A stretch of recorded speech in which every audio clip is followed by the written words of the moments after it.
Hey, okay, folks. Hey, guys. Happy Monday. Chris and Chris here. Ooh. Super great to see everybody. Hope everybody's recovered, at least in the States here, if you've enjoyed a lot of calories this weekend. Chris, sounds like you have as well. Me. So, Chris lives in Tijuana, Mexico, which is evidently the most dangerous city in the world right now. That's what they Congrats, Chris. say. So Yeah, they that's say. what they say. Chris has a fantastic digital agency with a great team. What do you have, 50, 60 people on your team? How many is it up to now? It's over 50. Oh my Yeah, I gosh. don't exactly know, but it's over 50. It's a lot. That's so great, man.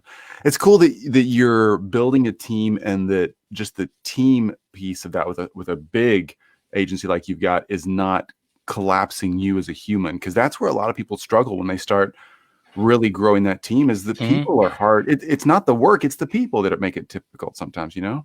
Yeah. Well, that and a combination of lack of processes. Mm-hmm. And then the third thing, the biggest thing that I've been working on over the past 18 months that has really, I think, What's enabled up, us to CN, by the way? grow. Hi, Happy Cyber CN. Monday to you, CN. Happy Cyber Monday. Yeah, the thing that I've been working on the past 18 months is really myself and learning how to be a good leader, because I don't think that naturally I'm a good leader. I don't think that many of us are naturally good leaders. And so then just investing the time and recognizing that everything that happens as the business is a function of my abilities as a leader. Mm-hmm. As soon as I started to focus on that, everything started to fall into place, Mm-hmm. and everybody else started to step up their game as well, which made my job easier. But it all starts with you. Like, if you're the owner, it all starts with you. That is so true. That is so true. We talk about that all the time in our group. Just if you got people problems, you got a boss problem. And Yeah. let's get in the mirror and figure this out. Hey, Well, great. hold on really quickly. There's a deeper level to that too. Yeah. So like if you're the boss and you're the boss problem, then there's usually something else tied to that can be very personal, right? Mm-hmm. So if you have other baggage drama going on inside this brain of yours, Mm-hmm. that's gonna carry over into the business, and that will impact the business and the results that you see in the business. Yeah. So once you start to peel back that onion, you realize, it's not a money problem, it's a me problem. That kid stole my bike, whatever it was. You carry all this baggage. A lot of it comes from childhood, and that affects how you run the company. Dude, this is a therapy session right here. I remember I'm the first biggest advocate of therapy on earth. Me too. Me too. The Huge first proponent of it. VA that I hired, I don't know, 10 years ago now, I guess, I completely wrecked that relationship. She was a fantastic person, but I was like bringing so much of my personal crap to those conversations every day. We talking about my inbox and calendaring, and then I'd come bringing in, oh my gosh, and then this happened, and I'm sure I wore her out. Poor thing. Yeah. I've been there myself. Keep the personal stuff at home, right? Okay. So, Chris, if you can, hey, great to see everybody. If you can, you got this book out that's actually really fascinating. And that's why I'm asking you to speak in our group, because you can save us a lot of time. We can either go read the book or we can just pick your brain for 30 minutes. Or you can do both. Or both. So I'm sure we'll do both.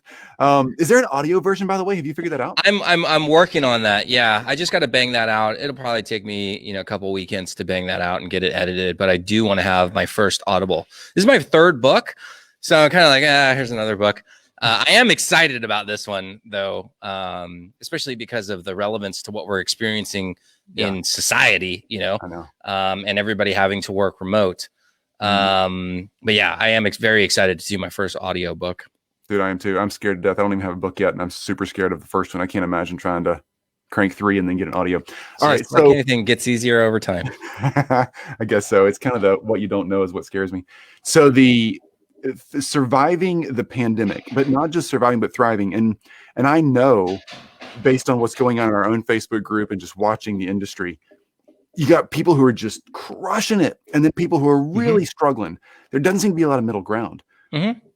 But so much of what's in your book right now is so relevant to making sure that we are some of the people who'd continue to crush it and really leap into 2021. So walk us through the stuff that as agency owners, like, what are the big things we got to watch out for? Well, the number one thing is your ability to adapt to the constant change, which in our industry, it's constantly changing. So I think just by nature, because we've chosen this field, we are a little bit more adaptable. But you saw like when companies kind of like shut down, right? Like you saw people that just kind of put their head in the sand. They said, I'm going to wait this thing out. And then you saw other people that were like, I need to move. Like immediately I need to move. And so you have the choice as to which one of those people that you want to be. Not a long time, but like a few years ago, I don't know, maybe 4 or 5 years ago. I like to camp. Well, I like to camp and I kind of like outdoor stuff. I'm not like a survivalist, but I was in LA and there was this guy or a friend of mine from high school was going to see this guy speak. And this guy's like got a podcast and he's like a former Green Beret and he's kind of crazy. Like he's been banned from Facebook for some of the stuff that he says because it's like way out there. But anyways, I was like, I'll go listen to this guy speak. It was like $20. You know, he's going to talk about how to survive and whatever. And the only thing that I got from that whole talk was that he said that in an emergency situation, like where it's literally life and death, where there are people dying, bombs are going off, whatever. He said there's 10% of the population where they just cannot handle the stress. And they're the ones who run into a burning building and get themselves killed, right? So that's 10% of the population. You have 80% of the population who it's very situational, right? They kind of have a 50-50 chance of making it. Like, things go right, they get lucky, they're going to make it. Things go bad, they're going to die, right? And then you have the other 10% who, no matter what happens, they are going to make it, right? Those are the ones that will always find a way to survive. And so, you know, you in many ways, you do have a choice as to what of those like thirds do you want to be in? Do you want to be in the 10% that dies instantly? Do you want to be in the 80%? Or do you want to be in the top 10% that always makes it?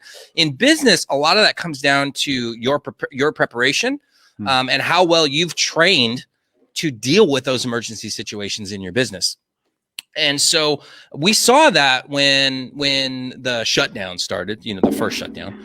And you saw some people who, you know, did the absolute wrong thing to do. And we did see kind of like what's the word that I'm looking for? Let's just call it an evolution with agencies. Ones that were already kind of weak, they died off very, very quickly. They did not have good clients. They did not have good processes. They did not have good profitability. And so those ones kind of went away very early. Right. And then we went through the next 3 months and the ones who were talented and who were getting clients results, those ones started to thrive. And now those ones are absolutely exploding with success, more success than they've ever seen before. We just brought on a client actually on Friday. She was doing like, you know, $30,000 at the beginning of the pandemic. Now she's doing $85,000 a month, you know, $35,000 a month to $85,000 a month. In you know, let's just call it 8 months time. And so she was in that top 10%, I would argue. So that's the first thing is like, you got to figure out where do you want to fall? You know, like you have the ability to determine whether you make it or not. And a lot of that comes down to your ability to adapt to emergencies and to crises, right? We're going through another crisis right now, or we're on the cusp of going through another crisis right now. So that's the first thing. The second thing is the people that you have around you, right? So do you have people around you and in your team that have the ability to adjust and adapt to this ambiguity, right? A lot of people have problems with dealing with ambiguity. In our business, kind of sort of, you know, our business is very ambiguous in general, but you need to make sure that all your team members have the ability to deal with this ambiguity. You know, they need to be able to say, like, if you have to go to them and be like, hey, I don't know what's going to happen this month, but this is the plan and we're going to move forward. And if we have to make adjustments, that's what we're going to do. You need people on your team who thrive in that environment. And there's some tests that you can do. And we talk about that in the book, but that's the second most important thing that I would say to surviving and thriving. Can I pause that for just a second? By the way, Sure. Rock, congrats on your biz being up 45% so far this year, dude. Way to crush it. Rock's a great marketer. A lot of print, t-shirt, hats, awesome. Cups, anything you can put your logo on. Way to go, Rock. The piece about having team members who can handle ambiguity and handle uncertainty and lots of question marks behind lots of closed doors that you have to peek in. That's like, anybody can ask questions as we go along, by the way, as always. That's super important because we all see teams who are like, oh my gosh, I don't want to do something new. I can't change that fast. I can't whatever. But in a market like this, you got to be flipping fast. Yep. It is. Yes. Picture yourself owning a food truck and going to a different international food venue and concert every weekend. You got to be Lithuanian one week. You got to be Greek the next week. You got to be Latino the next week. You got to just keep going, you know? Yeah, absolutely. And there are definitely ways that you can evaluate those folks that we talk about in the book. Things that we've done personally to be able to find amazing team members. And so I share all those tips with you in the book itself. But yeah, you have to build out that team that can evolve with you and go through any of those hardships that are bound to come up as we continue through, this pandemic and potentially more pandemics down the road. Another thing that I did that I talk about in the book very briefly, but was just the number of future pandemics that are out there right now. Take a guess as to how many pandemics you think are out there. Gosh. I don't want to give anybody else more anxiety. Man, I was hoping we were done with the last one. I bet a dozen more potential. I have 1,500. No. There's 1,500 potential pandemics that are out there that are just waiting for an animal to engage with a human that creates that perfect scenario where we have another pandemic. So bottom line is we got to get freaking good at managing our businesses during pandemics. Yeah, you have to. But if it's not a pandemic, it'll be something else. Yeah. Right. There's always going to be some crisis. If you look back to 9/11, I was young. I was still in college. I was 21 years old. I vividly remember that. And I took a year off from college to work full time. And I used to, the place that I worked, there was a giant window in the conference room that looked out over the Santa Barbara airport. And every day we would watch the planes take off. And for weeks, there was not a single plane that took off from that airport. Right. And it was very eerie, and that brought the world to a standstill, kind of like what we have now. So, one of the things that I believe is that you do have to find people that are going to be able to survive and help you thrive in the company. And one of the main things is just dealing with that ambiguity is very, very important. So that's the second thing. And then the third thing I would say is this concept that we created called Bridge, Connect, and Deliver. It's very, very relevant to my business, but it's also very relevant to any digital agency because it's something that we neglect. And I'll explain really quickly what Bridge, Connect, and Deliver means. So when you work, and my business is essentially quote unquote outsourcing. I hate that term because we're so much more than outsourcing, but in the broadest sense, or the sense that most people will understand, we do outsourcing, design and development. In design and development outsourcing, you usually have some team in a far off country that don't speak English. You have absolutely no idea who's doing the work. You don't know the status. You very rarely can talk to them in real time or do a Zoom call or anything. So when you have a project, you just kind of send it over to that team and then you just hope that it gets done. And you're sitting on, you're anxious the entire time because you don't have any idea what's going on. That's what I call the gap. Right. And so the first thing that we do is we bridge that gap because we're located in North America, specifically in Mexico. We have this ability to talk to our clients in real time. So we have these very open lines of communication, and that's how we bridge that gap. And that's how we learn from our agencies. We reduce their anxiety. And we automatically start off the relationship really well. One of the things that we do is we have a mandatory once a week call between the team leader and the project manager or the owner of the agency so that they know what's going on with the project. We talk about all the open projects, what's going well, what they want us to improve, and then what's the goal for the week. Everybody knows what's the goal for the week. We're on the same page. We're all working towards that single goal for that particular week. So that's part of how bridging the gap, right? So as you hear me talk about this, think about ways that you can bridge the gap with your clients. Second part is connect, right? And that comes down to developing an emotional connection with that client and really getting embedded with that client's processes so that they feel like you're a part of their company, or for us, like they feel like we're a part of their agency. We just happen to be located in Mexico, right? We are an extension of them. They also know that no matter what happens, that we have their back, that if it's 4:00 on a Friday, and they have an emergency pop up, that we're going to stay online until it gets done. That is very, very important. You need that emotional connection between you and the client. That's connect. And then the third one is deliver. And this is the simplest one, but everybody in my industry doesn't understand this concept. It just means you have to hit deadlines and you have to do what you say you're going to do, right? Like in my company, we are obsessed with deadlines. We have a daily deadline meeting between each of the teams. They talk about all the open projects.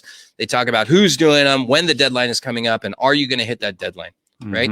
Every single morning, 8:30 a.m. Pacific time, the teams are doing that. And that ensures that you are delivering to the clients, right? So all three of those things, every single agency can do. Not a lot of agencies are doing them consistently. And when you have those philosophies the way that we do, you can go back and you can pinpoint exactly what went wrong when you have a client that's upset. So let's just take it a scenario, for example. Because Bridge, Connect, and Deliver can also help buy you time if you're not doing a great job. But let's say, you have open lines of communication. You're connecting with them. You talk to them every single day. As you're going through that learning phase, you've missed a couple deadlines. Okay. So you might be able to get away with missing a deadline if you've Bridge and Connected. Sure. But if you haven't, and you miss all three, you're going to be canned done. Yesterday, right? You're done. Yeah. The other thing that I see, the lead generation agencies, I see this happen all the time. They do a fantastic job of delivering. They do a decent job of bridging the gap. They do a horrible job of connecting. So what happens when you're a lead gen agency and you sign up a new client, every single day after you sign them up, they're getting a phone call from somebody else saying, hey, what is your company getting you now? What are you paying per lead? How many leads are they getting? And they're saying, I'll get you more. I'll bring down your cost per lead. Every single day. Yeah. If you don't have that emotional connection with that client, you're now just some random person in cyberspace. And eventually that client is going to cancel and they're going to say, well, this dude, Joe Schmo, has been calling me every day. I might as well give him a shot. I can always go back to Chris.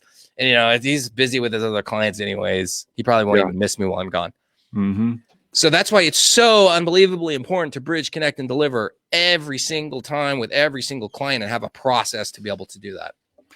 Man, I love that. By the way, welcome, Mark, Derek. Great to see you both.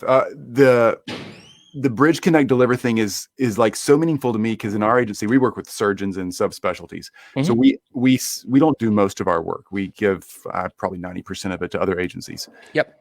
But we are so on that. If we don't feel that connection, that we can trust, basically in our minds, just trust, which is the Bridge and Connect thing, that they really got our back.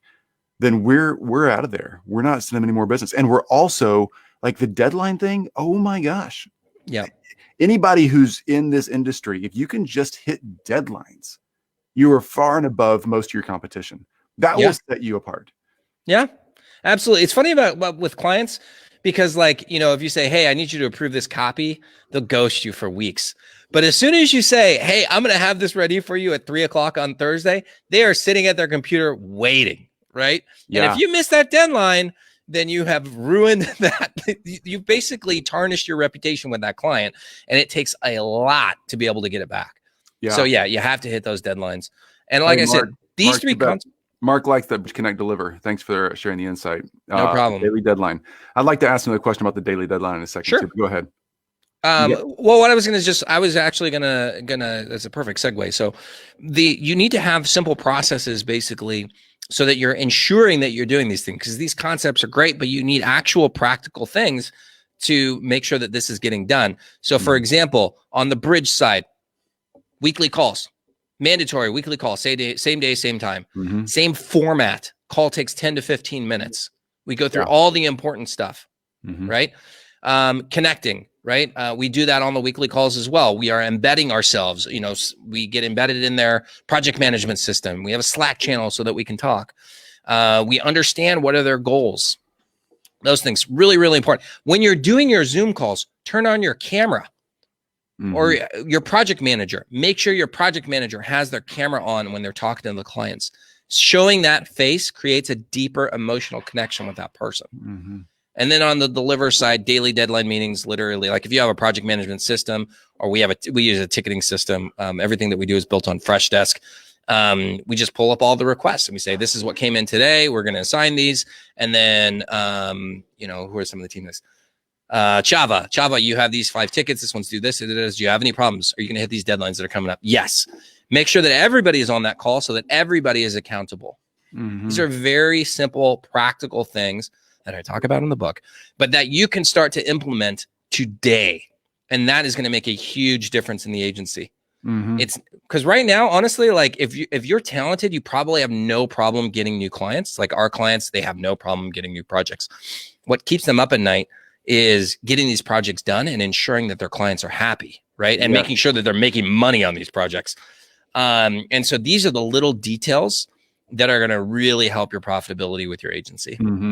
Yeah, for sure. Hey, by the way, the Never Wear Pants Again by Chris is the book that you can grab on his website. I put it up there in the top of this feed. If you're looking for it, you can buy it on Amazon, or it looks like if you go to that link that I dropped in the feed, you can grab the ebook for free, right? Yep, I'm giving you the PDF copy for free. Never Wear Pants Again. And if you want to go to Amazon and leave me a review or go buy a copy, I would be much appreciated as well. But yeah, go in and grab your copy of it on neverwearpantsagain.com.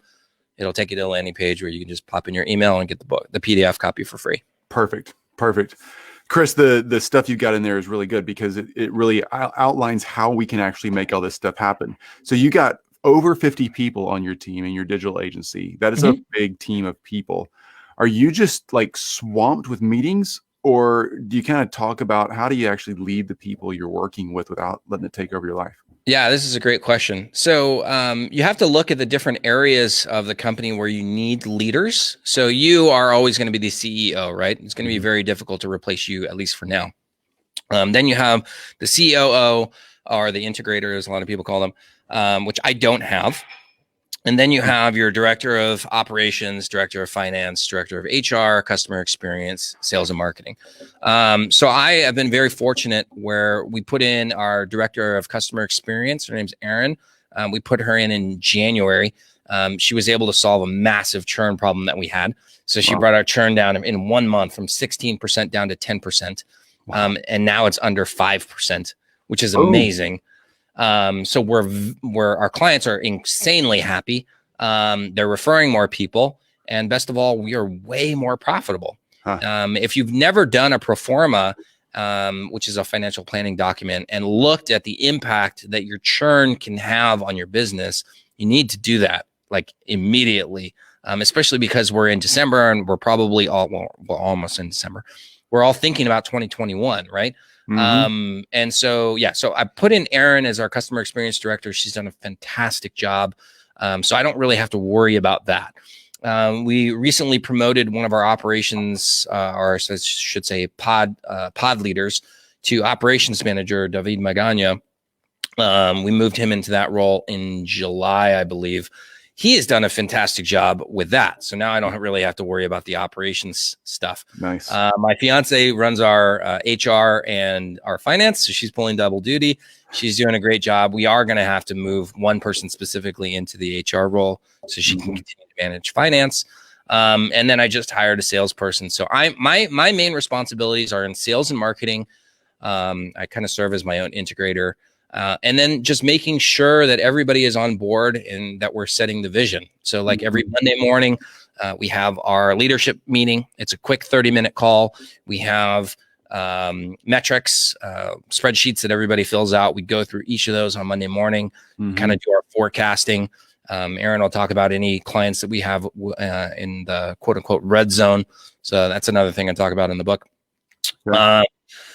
So we talk about the red zone clients. We talk about any operational things, challenges with clients that we need to upsell to a different product. And then on the finance side, making sure that we are profitable and that we're hitting all of our numbers and our projections. And then, of course, I make the sales and marketing projections. That's awesome. So that's what I do. I mean, I love to work. Like, I'm not like you. Like, I love to be working in with the team. Like, I like putting in 60-hour weeks. Oh my gosh. I know. Dude, I love it. It's just part of who I am. Yeah. And so, I like doing this stuff, but now that I have a great leadership team, it's way easier. There's different things that I have to worry about. I have a lot more responsibilities. Obviously, like there's more people who are kind of relying on me for the paycheck, and I have less room for error. But I'm not afraid of that at all. I like it. But yeah, having those leaders and having those processes have made my life a lot easier, and it's a lot more fun. And I get to focus on the things that I love to do. I love the way you've got the people and the process both kind of dialed into like a dashboard almost. Your people are presenting the overview to you, and your processes just support their knowledge base. That's perfect. Yeah. So, by the way, Mark says, no, this is Derek. Bridge, Connect, Deliver. Bridge, is he got it right? This is meetings mandatory. Bridge is open lines of communication. Yeah. Is Bridge. Yeah. Okay. And consistent and intentional. Connect is emotional bond, become an extension of your client. And Deliver, yes, always meet deadlines, always be true to your word. Kind of just live by those standards. Yeah. Absolutely. And make sure that every person on your team lives by those same standards. Everybody in our company knows what Bridge, Connect, and Deliver is. Yeah. They kind of have it tattooed in their minds. That's a good point, is getting the thing out of your head as the leader and into their heads. One other good point there, and Chris, I know you're good at this, is not changing. Like, let's say we all walk with this conversation and Chris has been so helpful with, and we're all like, go back to our teams, Bridge, Connect, Deliver, guys. That's what we're going to be talking about in 2021. Well, freaking talk about it in 2021 and don't change. Like, we all go to the next conference, the next podcast, and we get the next great idea, and we want our teams to like flip everything for us again. And it confuses them. But if we can stay with something simple that works, doesn't have to be the best thing ever in the world, something simple that keeps us all on the same page, that totally works. So yeah, I think that's one of the reasons why it's worked for us, is because it is so simple. It's 3 words. It's 3 simple concepts. We can all perform on 3 simple concepts. And then what's great is that when the team starts to embrace that, they will then start to come up with other ideals that embody Bridge, Connect, and Deliver. Yeah, so true. Mary, hey, awesome, and congrats. Yeah, thank you very much. Done a fantastic job. Chris, last question for me. If anybody got questions, fire away, because I want to make sure we get them here before we got to go. You're working with, here's one. I'll go ahead and take that one first. Could you let us know what your daily or weekly meetings look like, and what are critical meetings outlines a small agency owner must have with a remote team? Mark, good question.